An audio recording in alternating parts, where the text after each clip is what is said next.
Hello viewers, welcome to Vidya's cook book. Like, share, அப்புறம் subscribe பண்ணுங்க. இன்னைக்கு நம்ம பண்ண போறது ஜீரா மிளகு ரசம்.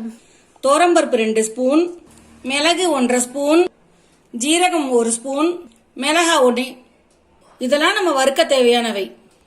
ரசத்துக்கு புளி 1 கப் எடுத்திருக்கேன், தக்காளி 1, கருவேப்பிலை கொஞ்சம், உப்பு தேவையான அளவு, மஞ்சப்பொடி தேவையான அளவு, லெமன் சைஸ் புளியை எடுத்து நான் கரைச்சி வச்சிருக்கேன்.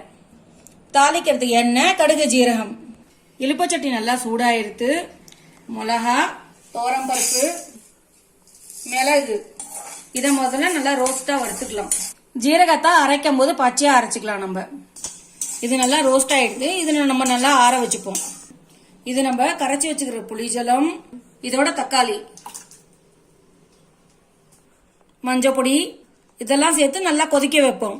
ரசத்துக்கு தேவையான உப்பு, கொஞ்சம் கருவேப்பிலை, இதுக்கு கொத்தமல்லி தேவையில்லை. இப்போ இது நல்லா ஆறிச்சு. ஜீரகத்தை போட்டு கொஞ்சமா தண்ணி விட்டு அரைச்சி எடுத்துட்டு வருவோம்.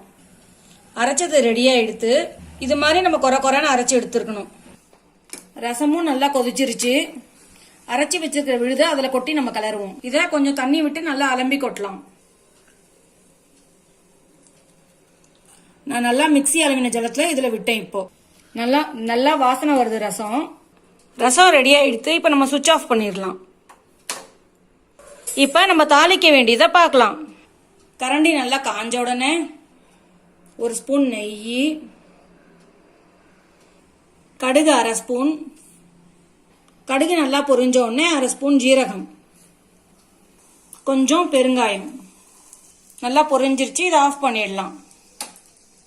இதை நம்ம கொட்டலாம். சுவையான ஜீரா மிளகு rasam ready. Thank you viewers. Bye பாய்.